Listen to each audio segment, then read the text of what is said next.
Gaming Guild, Limitless Guild. So we're gonna do target 2 other games to integrate to, right?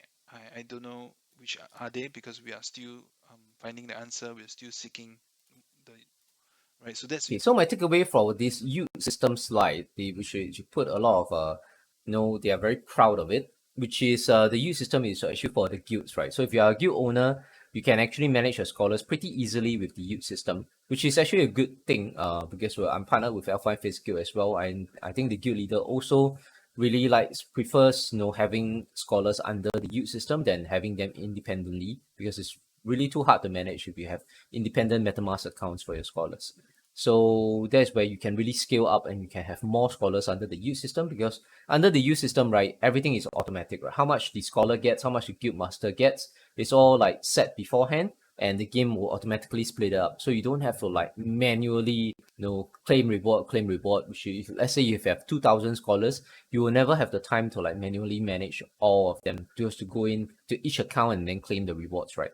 So yeah, so that is where so I think what they're saying here is that they're going to expand the U system to other games, right? They want other games to come into the WonderHero ecosystem to make WND more attractive.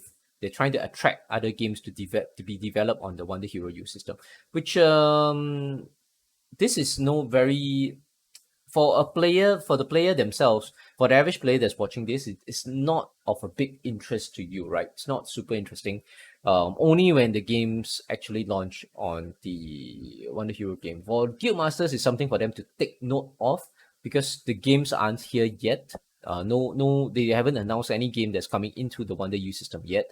So when there are actually new games that are actually on the Wonder U system, then the Guildmasters can actually experiment. And then if you are interested to be one of the guild masters, the only requirement is that you have to hold 5,000 WND in order to be a guild master account. And then to additional scholars, you just have to pay 5 WND. I think this is extra, right? So I think you have to hold the 5,000 WND to just hold on to it in order to establish your guild master status.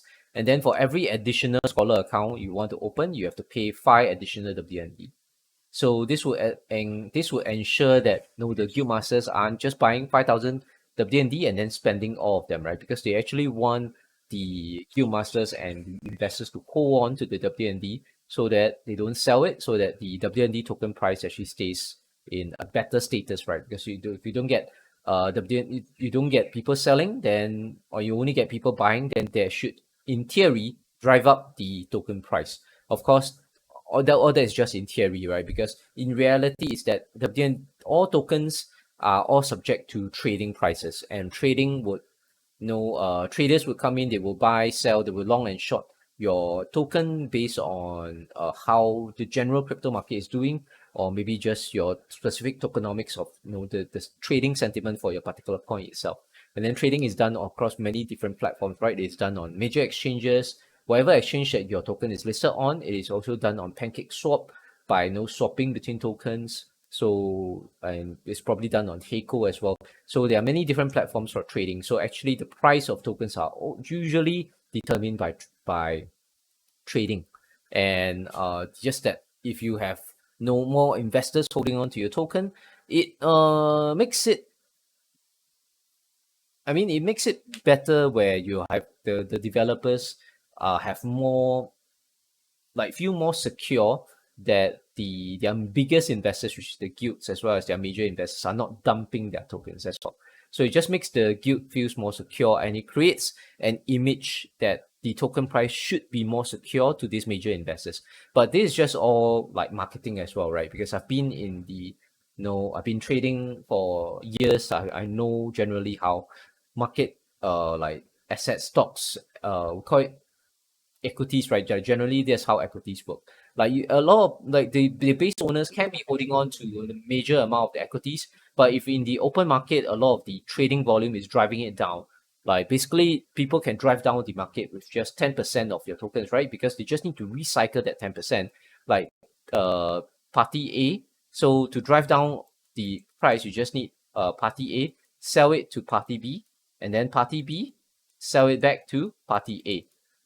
Or maybe party B sells it to party C, and then party C sells it to party D, and then they keep selling at a lower price, lower price, lower price. This will drive the token price down, even though most of the investors are actually holding on to the point like A, B, C, D. If none of those are the major investors, it's still possible to drive down the token price or any asset price, any equity price by that kind of trading behavior. So that means they're shorting. In other words, when they short the token, they will actually drive down the price. So yeah, mostly it's this is just the U system. Like it's supposed to this system, the locking period of the major investors is supposed to keep the token price afloat, but in reality, it's always driven by trading.